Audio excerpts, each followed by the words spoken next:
Assalamualaikum warahmatullahi ta'ala wabarakatuh. Jadi mula-mulanya saya mewakili Ustaz Fuad. Beliau memohon maaf dan memohon doa kerana beliau aksiden, tak dapat datang. Dia tak beritahu di mana aksiden. Cuma dia minta doa semoga Allah SWT anugerahkan syifa pada beliau. Tak teruk, cuma kakinya sakit sikit. Jadi mudah-mudahan Allah SWT anugerahkan syifa kamil kepada ustaz-ustaz kita, penceramah-penceramah kita yang betul lumus datang daripada jauh, tapi Allah SWT uji kadang-kadang dengan ujian yang tak disangka-sangka. Jadi beliau menyampaikan salam kepada tuan-tuan semua dan minta doa agar Allah SWT anugerahkan syifa kamil dengan seberapa segera kepada beliau, insya-Allah. Bismillahirrahmanirrahim. Alhamdulillahi rabbil alamin wa bihi nasta'in. Wassalatu wassalamu ala ashrafil mursalin wa ala alihi wa sahbihi ajma'in. Allahumma rabbi shrah lana sudurana wa yassir lana umurana wahlul 'uqdatam min alsinatina yafqahu aqwalana. Allahumma faqihna fid din wa 'allimna at-ta'wil. Allahumma alhimna marashida umurina wa a'idna min shururi anfusina birahmatika ya arhamar rahimin. Walhamdulillahi rabbil alamin. Alhamdulillah thumma alhamdulillah. Muslimin muslimat, tuan-tuan, puan-puan, hadirin hadirat yang dirahmati lagi dikasihi oleh Allah Subhanahu wa taala. Allah Subhanahu wa taala masih lagi berikan kita banyak nikmat, tetapi jarang sekali kita mensyukuri nikmat Allah Subhanahu wa taala. Hakikatnya kehidupan kita ini semakin hari kita semakin hampir untuk tinggalkan dunia ni. Tetapi semakin hari kita semakin sedar, kita semakin rasa kita semakin akan lama hidup dekat dunia ni. Sebab itulah Allah Subhanahu wa taala anugerahkan kita bermacam-macam ujian.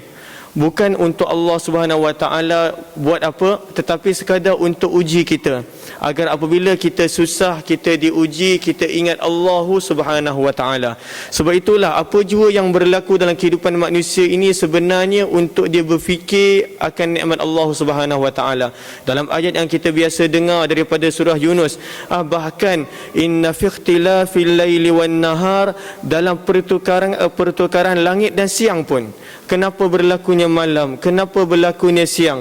Akhir ayat tersebut Allah sebutkan la ayatin, hakikatnya Allah nak letakkan tanda-tanda kebesaran Allah, petunjuk daripada Allah. Tetapi untuk siapa? Liqaumi yatafakkarun, untuk orang yang ada akal dan dia nak gunakan akal dia. Hari ini semua orang ada akal. Binatang pun ada otak, ada akal, tetapi binatang tak gunakan. Kita pun tahu disebabkan pemikiran manusia sanggup bayar beratus, beribu, berjuta ringgit untuk satu idea. Manusia sebelum ini beratus-ratus tahun dahulu, kita kat mana? Sekarang kita kat mana? Disebabkan apa? Pemikiran manusia. Bagaimana manusia boleh berfikir daripada tanah, daripada pasir, boleh berdirinya bangunan yang tinggi-tinggi.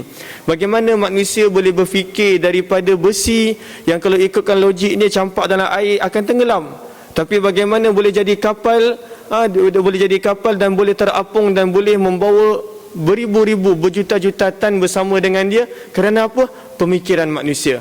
Bagaimana kalau ikutkan logik, besi dibaling ke langit, dibaling ke atas akan jatuh. Tetapi disebabkan pemikiran manusia, bagaimana boleh adanya kapal terbang, roket dan sebagainya.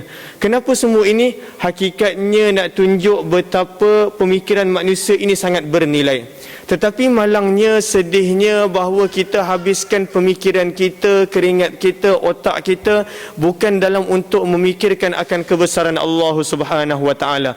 Sebab itulah kita dengar berkali-kali firman Allah di dalam surah Yusuf, di akhir surah Yusuf, wa ka'ayyim min ayah, dan betapa banyak sebenarnya tanda-tanda kebesaran Allah. Kenapa Allah letakkan tanda-tanda, petunjuk-petunjuk untuk kita kenal Allah, kita ingat Allah? Kenapa?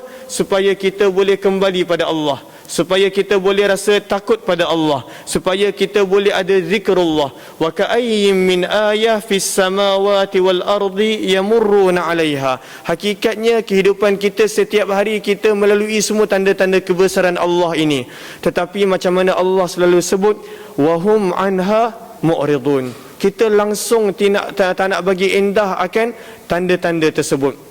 Berlakunya contohnya pertukaran cuaca, kita boleh salahkan negara lain. Berlakunya jerebu, kita boleh salahkan orang lain.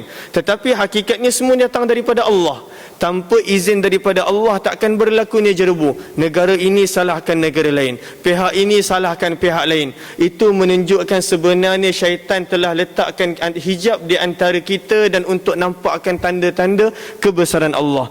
Kerana apa? Tidak boleh ada satu pun benda yang berlaku dekat dunia ini tanpa kehendak Allah. Jadi sepatutnya kalau berlakunya jerebu, sepatutnya kita kena fikir, ya Allah, mungkin ini sebab salah saya. Zaharal fasadu fil barri wal bahar, berlakunya kerosakan di langit, fil barri, di daratan, wal bahar, di lautan. Sebab siapa? Tak lain tak bukan bima kasabat aidin nas. Allah SWT sebut terang-terang berlakunya apa jua kerosakan di daratan, di lautan, di mana sahaja manusia nampak kerosakan, hakikatnya bima kasabat aidin nas, disebabkan manusia punya perbuatan tangan-tangan mereka sendiri.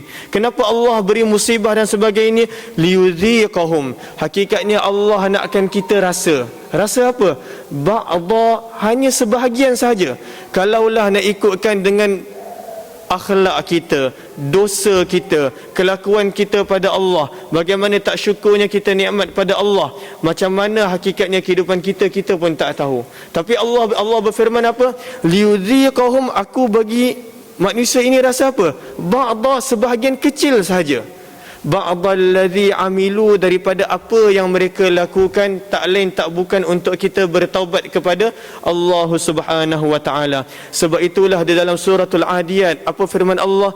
Innal insana lirabbih lakanun, sesungguhnya manusia itu, anak Adam itu, kita semua, baik-baik lelaki maupun perempuan, lirabbih, pada Tuhan mereka, lakanud, adalah sangat-sangat tak bersyukur.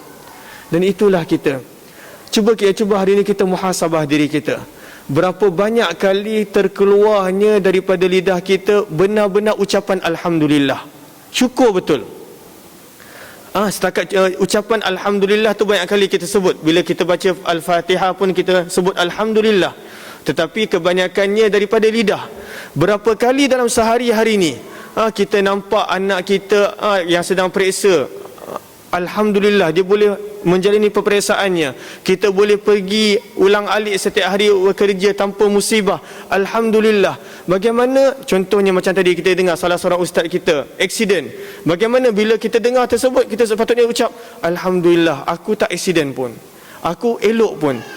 Tetapi Allah Subhanahu wa taala nak tunjukkan sebenarnya manusia ini memang jarang-jarang bersyukur. Sebab itulah dalam Al-Quran apa firman Allah? Golongan yang sedikit, golongan apa? Wa qalilun, dan sangat-sangat sedikit, min ibadi, daripada hamba-hambaku, asyakur, yang bersyukur. Sangat-sangat sedikit. Yang meminta daripada Allah banyak, itu pun bagus. Tetapi yang mana yang ingat Allah, yang menghargai nikmat Allah, yang ingat akan Allah, yang berzikrullah, sebenarnya firman Allah, wa qalilum min ibadiyas syakur, sangat-sangat sedikit daripada hamba-hambaku yang mensyukuri nikmatku. Muslimin muslimat, hadirin hadirat yang dirahmati lagi dikasihi oleh Allah Subhanahu wa taala, kita sebagai hamba Allah, sebagai makhluk Allah, sebagai ciptaan Allah, sepatutnya kita kena sentiasa mengingati akan Allah Subhanahu wa taala. Apabila dalam hati kita ini tidak adanya Allah, apabila dalam hati kita ini tidak ada rasa takutnya pada Allah, rasa mengharapnya pada Allah, maka sebenarnya hati kita ini sangat kosong. Jadi bila hati kita kosong, maka dia akan penuh dengan keresahan, dia akan penuh dengan anggap musibah, dia akan cari ruang dan peluang untuk salahkan orang lain, dia akan cari ruang dan peluang untuk pandang kesalahan orang lain. Sebab apa? Hatinya kosong. Dan hati hanya akan tenang macam kita lah. Kalau kita hati tak tenang, apa kita nampak? Salah orang, buruk orang, semuanya daripada sebab orang lain. Sebab hati kita sendiri tak tenang. Tetapi kalau kita bayangkan hati kita tengah tenang, anak kita buat salah macam mana pun tak marah, apa yang berlaku pun relax. Sebab apa? Hati tenang. Dan ketenangan jiwa, ketenangan hati inilah banyak manusia cari, tetapi tak jumpa. Manusia sanggup habiskan beribu ringgit untuk berubat kerana tak boleh tidur, hati tak tenang, tetapi dia lupa untuk kembali kepada Allah. Manusia sanggup habiskan beribu ringgit, beratus ribu ringgit semata-mata untuk cari ketenangan hati di mana? Di dalam percutian, holiday dan sebagainya. Sabda Rasulullah SAW, di manakah holiday percutian umat Rasulullah? Di dalam berada di jalan Allah. Apabila dia keluar daripada rumahnya, apabila dia niat sesuatu untuk kerana Allah, maka hakikatnya itulah dia punya holiday. Kenapa? Ala, dengarlah, ingatlah, perhatikanlah, bizikrillah, hanya senya. Kenapa ba datang dulu? Sepatutnya ba datang kemudian. Ba itu huruf, zikr itu adalah isim, kata nama.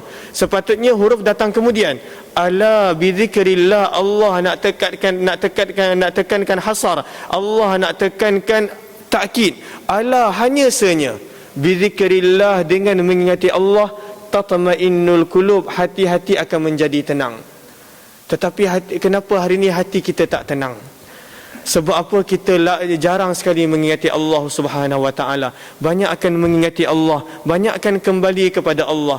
Hari ini kita keluar saja daripada masjid, kita akan dilalaikan dengan bermacam-macam benda yang mengajak kita jauh daripada Allah. Dengan advertise sana mengajak kita untuk percaya, makan ubat ni jadi macam ni. Dengan pandang sana banner tu, buat macam ni awak akan jadi hebat. Semuanya mengajak kita agar jauh daripada Allah. Jadi sebab itulah kita kena perbanyakkan zikrullah. Kenapa? Dalam Al-Quran Allah sebut dalam surah Al-Ahzab, ma ja'alallahu lirajulin min qalbayni fi jawfih. Allah tidak sekali-kali menjadikan dalam hati manusia itu dua hati. Apa maksudnya dua hati? Satu hati dia boleh khususkan untuk Allah, satu hati dia khususkan untuk makhluk. Tak, semua orang ada satu hati. Dalam satu hati itulah ulama tafsir sebutkan bagaimana apabila lebihnya sesuatu cinta pada sesuatu perkara, maka automatik cinta pada Allah akan berkurangan. Mana kita nak letak hati kita ni? Cinta pada siapa? Sebab dengan hati kita ini, kita nak kena fikir nak cintakan isteri, si isteri pula nak kena cintakan suami, si ayah pula nak kena cintakan dan sayangkan anak, si anak pula dia nak kena cintakan ayah dia, kawan-kawan dia, best friend dia, sebagainya. Jadi kat mana sebenarnya cinta Allah? Sebab itulah ulama tafsir beritahu, ma ja'alallahu lirajulin min qalbayni fi jawfi, bahawa Allah nak akan kita cintakan pada Allah semata. Sebab kalau kita dah biasakan diri kita cinta pada makhluk, maka sebenarnya kita akan sentiasa berubah cinta pada seseorang. Tamsilan yang selalu diberikan apabila seorang bayi itu lahir. Seorang bayi itu lahir, maka apabila lahir, maka dia akan sayang siapa? Automatik dia akan sayang mak dia sahaja. Kenapa dia sayang mak dia? Dia nampak rezeki datang daripada mak dia, susu daripada mak dia, dia nampak itu adalah rezeki, maka dia akan sayang pada mak dia semata. Dia tak akan pergi pada orang lain. Ayah dia pun pada permulaan hari-hari hidupnya, dia tak akan kenal ayah dia. Kenapa? Dia anggap rezeki itu datang daripada mak dia. Bila dia dah besar sikit, dah mula kenal ayah dia, maka dia akan kasihnya sama 100%. Cuma dia telah dibahagikan, divide. Ayah dia mungkin dapat 10% kasih daripada anak tadi, dan mungkin mak dia 90%. Jadi kadang-kadang kalau ayah dia pegang, dia masih boleh terima lagi. Tapi bila time lapar, dia cari mak dia. Kerana apa? Dalam hatinya cinta, sayangnya hanya pada mak dia. Tetapi apabila anak itu semakin membesar, dia dah mula kenal kawan, dah mula kenal dia punya best friend, dah mula pergi taska, tadika, sekolah dan sebagainya, maka cinta yang sama, mahabbah yang sama, kasih sayang yang sama itu dia akan berkurangan. Dulu mungkin mak dia 90%, 90%, ayah dia 10%, maka sekarang ini mungkin untuk mak dia katakanlah 70%, untuk ayah dia katakanlah 15%, kawan-kawan dia 15%. Maka sekarang ini bila mak dia panggil, maka dia akan berdolak dalih nak pergi jumpa kawan. Kerana apa? Sayang itu masih sayang pada mak dia, tetapi sudah berkurangan. Dia ada sayang pada kawan dia, dia suka pada kawan dia. Jadi kasih yang sama itu akan berkurangan. Sekarang ini contoh istilahnya, dia dah berkahwin.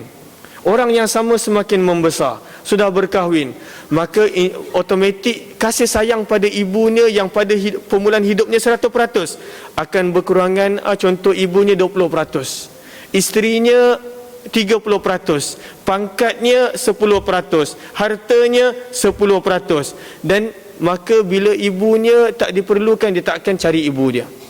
Jadi sekarang ni bila dah ada anak, dah ada cucu, maka itulah sifat kita, automatik kita akan lupa pada ibu kita, walhal itulah dulu yang kita sayang apabila kita mula lahir.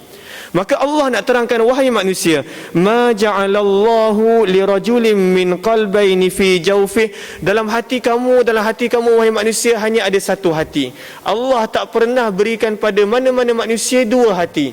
Kenapa? Allah nak tarbiyah kita, Allah nak ajar kita, Allah nak tegur kita, Allah nak bimbing kita, agar kita jadikan hati kita ini 100% kasihkan Allah. Apabila kita kasihkan Allah, Khalik, pencipta kita, maka automatik kita akan berbakti pada ibu bapa kita. Kenapa? Kerana perintah daripada orang yang dikasihi itu adalah perintah. Contoh, Allah perintahkan apa? Kita sayangkan Allah. Allah perintahkan kita untuk berbakti pada ibu dan ayah kita, maka itulah yang kita lakukan. Kenapa? Kita sayangkan Allah. Jadi sebenarnya hati manusia ini sebenarnya untuk Allah, bukannya untuk makhluk. Kerana kalau untuk makhluk, maka hakikatnya hati ini, kasih sayang ini, cinta ini akan sentiasa berubah. Apabila kita semakin berumur, maka kasih pada isteri itu makin berkurangan. Dia akan lebih kasihkan kepada anak, dia akan lebih kasihkan kepada untuk berbangga-bangga. Sebab itulah Allah berfirman di dalam suratul Hadid. Apa firman Allah? I'lamu, dengarlah, telitilah, ketahuilah, annama, hanya senya, annamal hayatud dunya, kehidupan dunia yang kamu bangga-banggakan ini, hakikat dia apa? La'ibun, adalah permainan. Dan itulah yang kita lakukan masa kita kecil. Budak-budak kalau bawa pergi mana pun, dia tak akan fikir lain, dia akan fikir mainan. Kalau bagi pilihan, nak pergi mana, nak pergi makan ke nak pergi main, dia akan pilih main. Kenapa? Itulah hakikat hidup kita. Firman Allah dalam surah Al-Hadid, i'lamu, ketahuilah wahai manusia, fikir, kamu ada akal. I'lamu annama, hanya senya, al-hayatad dunya, kehidupan kamu dunia ini, la'ibun, adalah permainan. Dan ulama tafsir beritahu, itulah hakikat apabila kita lahir. Apabila kita lahir sampailah umur kita 7, 8, 9 tahun, itulah budak-budak pun, bayi pun, kalau dia dah boleh mula merangkak, kalau dia tak lapar, dia akan fikir main. Dia akan explore, dia untuk bermain. Sama juga macam anak kita umur 7 tahun, 8 tahun, 9 tahun. Bagi dia pilihan, nak pergi mana? Nak pergi sekolah ke nak pergi main? Takkan ada orang nak untuk pergi sekolah, semua nak pergi main. Kemudian Allah SWT beritahu akan kehidupan manusia seterusnya. I'lamu annamal hayatud dunya la'ibun walahun, dan kemudiannya dia mula suka untuk berfoya-foya. Dia sekarang ni matlamat dia bukan main 100%, tetapi dalam main itu dia nakkan kepuasan. Sebab itulah kita kena jaga remaja kita. Dia dalam masa dia permainan itu bukan matlamatnya 100%, tetapi walahun, dia nakkan keseronokan. Sebab itu dia akan cuba macam-macam. Kalau kita tak jaga dia punya kawan-kawan, maka jadilah ibu bapa yang umpama kawan, bukan ibu bapa yang sebagai pemerintah, buat tu, buat ni. Kerana apa? Hakikatnya kehidupan itu dia nak seronok. Hakikat ketika umur dia belasan tahun, ketika dia remaja, firman Allah, walahun, itulah matlamat dia. Dia nakkan keseronokan. Jadi kita sebagai ibu bapa, kita sebagai pendidik, kita kena beritahu, kena tarbiyah, kena didik anak-anak kita bahawa keseronokan bukan seperti mana yang kawan-kawan kamu katakan. Keseronokan, kebaikan kamu sebenarnya adalah di sini. Jangan dihalang, tetapi diberi pilihan. Sebab kita tak boleh nak halang dia untuk berseronok. Sebab Al-Quran kata itulah kehendak dia, matlamat dia ketika dia remaja, walahun, dia nak akan berseronok. Apabila dia semakin meningkat dewasa, umur 18, 17, maka sekarang ni dia sampai pada satu tahap firman Allah, wazinah, dia nak berhias-hias. Bila dia keluar rumah, sama ada lelaki ataupun perempuan, dia nak kenakan pakaian, perhiasan yang mana kalau dia keluar, dia nak orang pandang dia. Macam sekarang ni umur Saya pun dah tua dah. Umur saya dengan tuan-tuan, kita kalau keluar rumah tak kisah. Pakai macam mana pun asalkan tutup aurat, asalkan kemas, kita tak kisah. Tetapi kalau umur 17, 18, 19, bawah umur antara 17 hingga 25 tahun, waktu itu matlamat adalah zina, perhiasan. Dia buat apa? Apa maksud zina? Bukan perhiasan. Dia buat apa? Dia nak orang pandang dia. Dia buat apa? Dia nak orang puji dia. Dia buat apa? Dia nak orang kata, wah, kau ni Masya Allah. Sebab itulah dia akan share dekat FB dia, dekat WhatsApp dia, benda yang mana dia nak orang like.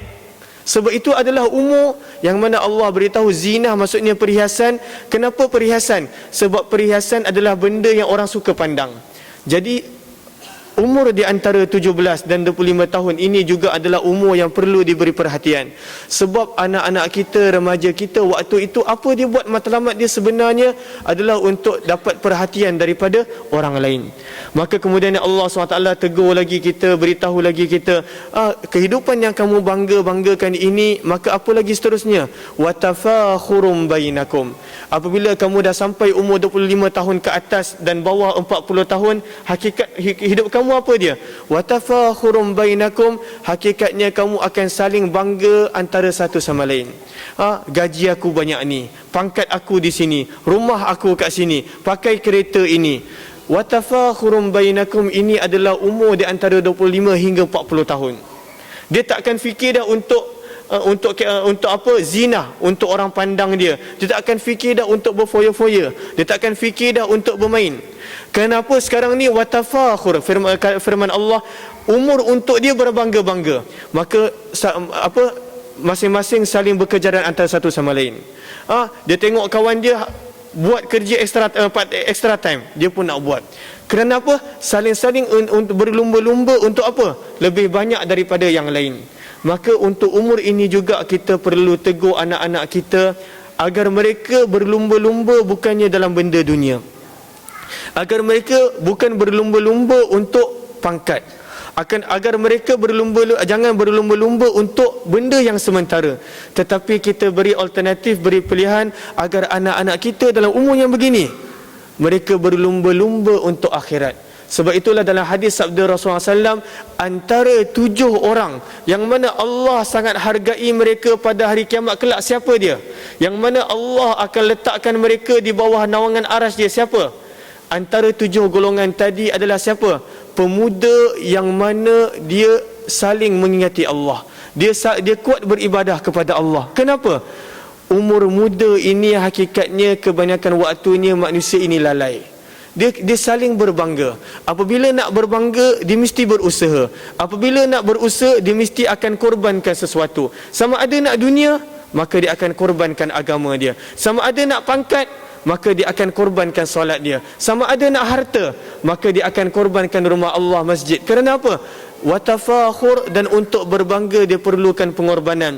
Dan kita takkan dapat dunia dan agama serentak. Mesti ada satu yang dikorbankan. Jadi berbanding apa yang kita bagi kelebihan, itulah yang kita akan bagi masa lebih, dan yang lain akan terkorban. Kemudiannya Allah Subhanahu wa taala di dalam suratul Hadid tadi berterusan berfirman, watafakhurum bainakum watakathurun fil amwali wal aulad. Atas umur 40 tahun, apakah hakikat kita? Cuba kita muhasabah. Allah berfirman, watakathur, masing-masing akan saling menunjukkan banyak. Dia kata aku banyak lah. Banyak apa? Watakathurun fil amwali wal aulad. Masing-masing saling untuk menunjukkan dia lebih banyak dalam harta dan dalam anak. Kau cucu berapa? 5. 5 je. Aku 10. Watakathur, dia saling untuk tunjukkan bahawa dia lebih banyak daripada orang lain, daripada segi harta ataupun anak. Kalau dia anak banyak, maka dia akan berbangga-bangga dengan anak dia. Kalau dia anak tak ada ataupun cucu tak banyak, harta banyak, dia akan bangga dengan sebab itulah tuan-tuan, kalau kita duduk, kita dah perhatikan, Allah dah ceritakan bagaimanakah kehidupan kita. Kalau kita duduk dengan orang yang atas umur 40 tahun, kebanyakan mereka akan cerita berkenaan dengan apa? Kebanyakan mereka akan cerita akan harta dia, perniagaan dia, anak dia, cucu dia. Tak akan lari daripada sini. Kenapa? umur itu matlamat manusia adalah untuk berbangga-bangga dengan harta ataupun anak. Kalau kita duduk dengan orang umur 25 ke 40 tahun, masing-masing akan cerita pangkat mereka, masing-masing akan cerita pekerjaan mereka. Kalau kita duduk dengan budak-budak, sebab apa? Kenapa Allah beritahu ini? Supaya kita sedar sebenarnya kehidupan kita sebenarnya adalah sebagai joke. Kenapa? Orang yang umur dia dah 40 tahun, bila dia pandang balik, dulu aku masa umur 25 aku macam ni, menyesal. Orang yang umur 25 tahun, bila dia pandang lebih bawah, dia tengok umur dia lebih banyak kepada main, maka dia akan menyesal. Dan itulah yang kita akan lakukan apabila kita dah meninggal dunia kelak. Kita dah nampak akan nilai satu solat apa, kita dah nampak akan nilai puasa itu apa, kita dah nampak akan nilai sedekah itu apa, kita dah nampak akan nilai umrah dan haji itu apa. Maka barulah kita akan kata, ya Allah menyesal sungguh. Macam mana hari ini kalau kita pandang balik zaman kanak-kanak kita rasa menyesal. Macam mana hari ini kalau kita pandang zaman muda kita rasa menyesal. Macam itulah kalau kita pandang akan kehidupan kita apabila kita mati kelak, kita akan menyesal. Macam mana dalam solat maghrib tadi, ayat yang saya telah bacakan di dalam juz yang keempat, firman Allah Subhanahu wa taala dalam menceritakan sifat-sifat perbualan orang yang mana apabila dia dah mati kelak, apa mereka akan selalu ucapkan. Antaranya apa Allah SWT sebutkan dalam Al-Quran, au taqula hina taral azab, apabila orang yang tak beriman, orang yang banyak dosa, orang yang mana Allah tetapkan mereka masuk neraka dulu, apabila mereka nampak azab, apa mereka akan katakan?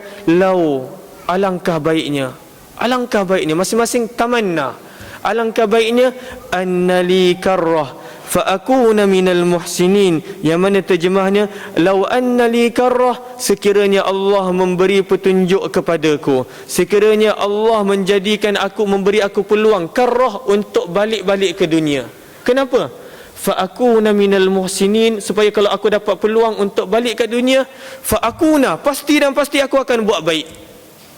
Allah tegur, Allah beritahu di dalam surah Sajdah yang mana kita baca setiap minggu. Mereka kata begitu apabila mereka nampak azab. Tetapi apabila mereka dah, Allah kalau katakanlah dalam surah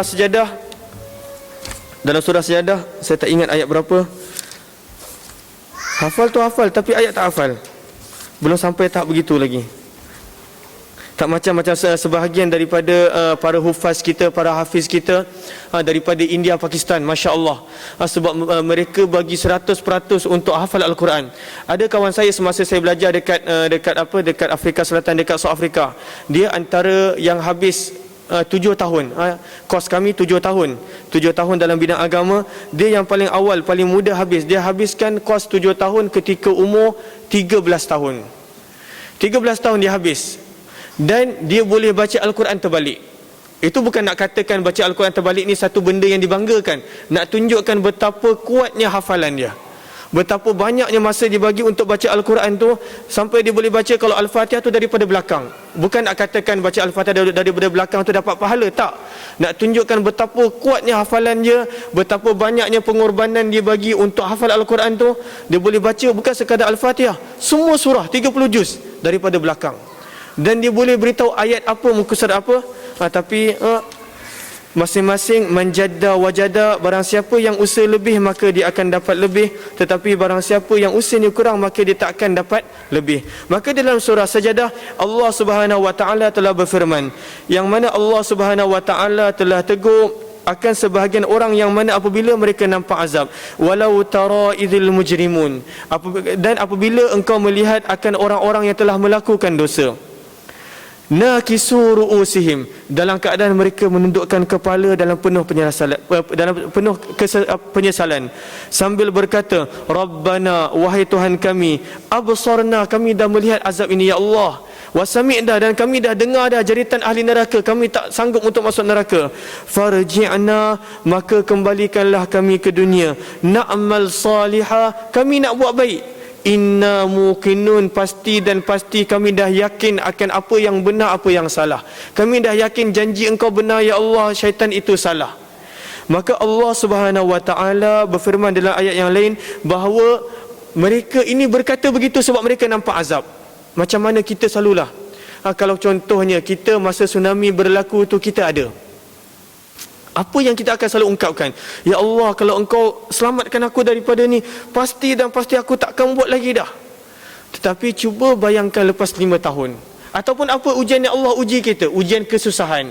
Ujian contohnya anak sakit dengan yang kita tak nampak sembuh. Ujian contohnya isteri sakit. Ujian contohnya tak ada anak. Allah Subhanahu Wa Taala dalam Al-Quran penuh ceritakan akan manusia yang mana sifat mereka apa? Wa minan nasi may ya'budullaha ala harf. Di dalam juz yang ke-13 surah Hajj Allah berfirman, dan di antara manusia itu sifat mereka apa?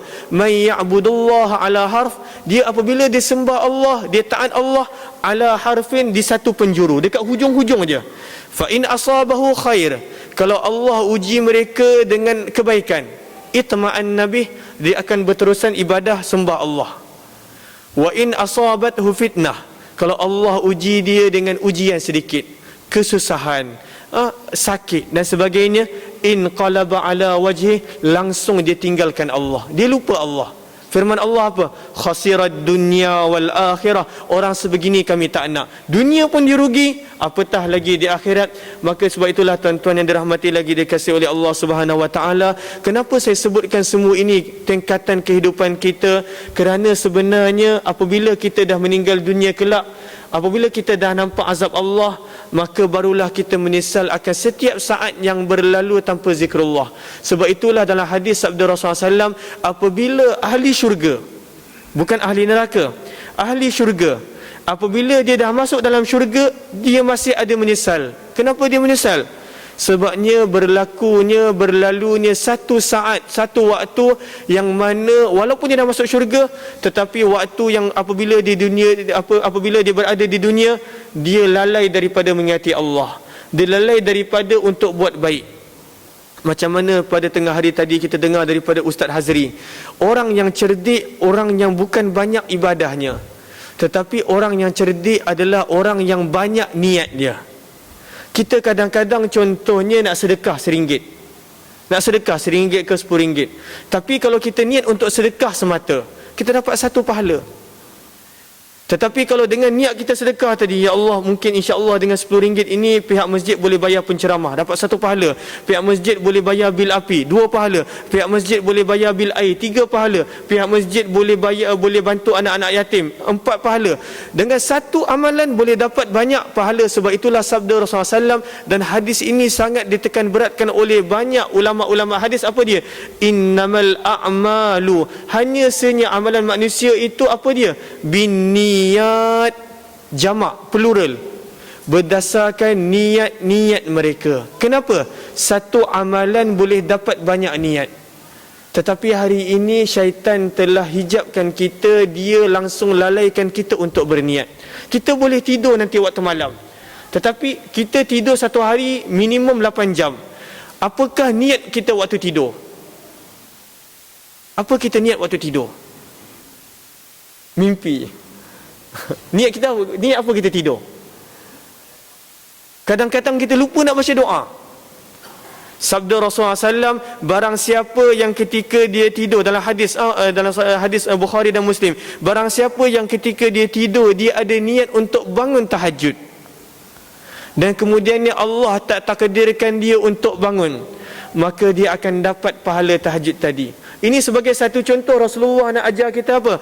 Rasulullah nak ajar kita untuk apabila buat benda yang kita selalu buat, kita kena berniat. Ya Allah, aku nak tidur lepas isyak ni. Ya Allah, niat aku untuk bangun tahajud. Kena ada azam. Ya Allah, aku nak contohnya untuk bangun solat subuh, dah 2 pahala. Ya Allah, untuk esoknya aku boleh keluar kerja, dan dengan kerja tadi untuk beri nafkah yang wajib ke atasku untuk keluargaku. 3. Sebenarnya banyak niat yang kita boleh buat daripada amalan, tetapi sebenarnya kebanyakan waktunya kita terlalai dan terlupa. Maka berlalulah setiap saat, setiap minit, setiap jam, setiap hari, setiap bulan, setiap tahun, dan kita semakin hari kita semakin dekat dengan kubur, semakin sikit masa kita, tetapi amalan kita masih tidak mencukupi. Sebab itulah tadi masa antara kuliah Ustaz Hazri tadi ketika korban, dia kata orang yang cerdik, Orang yang cerdik apabila dia letakkan pisau dekat apa? Dekat binatang korban dia, diniatkan, ya Allah, korban ini untuk aku, untuk anak aku, untuk isteri aku, untuk ayah aku, untuk ibu aku, maka semuanya dapat pahala. Kerana orang yang cerdik bukan banyak ibadahnya tetapi banyak niatnya, maka dengan niat kita yang banyak, keikhlasan kita yang tulus kepada Allah, maka insya-Allah amalan kita adalah amalan yang akan dapat banyak pahala. Saya rasa cukup sekadar itu sahaja. Jadi khulasah natijah daripada perbincangan kita pada malam ini, yang pertamanya, ketenangan itu apabila kita mengingati Allah. Di luar sana banyak sekali benda yang mengajak kita untuk lupa pada Allah. Dan yang keduanya, hendaklah kita sedar hakikat kehidupan kita di dunia ini apa dia. Janganlah kita sibukkan untuk kita salahkan orang lain, hasad orang lain, cerca orang lain, kerana sebenarnya kehidupan ini terlalu singkat untuk buat perkara tersebut. Dan yang terakhirnya, bagaimana kita boleh hargai setiap amalan kita dengan perbanyakkan niat. Kerana dengan banyaknya niat, maka banyaknya pahala. Wabillahi taufiq wal hidayah. Apa yang baik daripada Allah, yang tidak datang dari kelemahan diri saya sendiri, kekurangan ilmu saya. Wabillahi taufiq wal hidayah. Wassalamualaikum warahmatullahi taala wabarakatuh. Subhanallah wa bihamdihi, subhanakallahumma wa bihamdika, asyhadu an la ilaha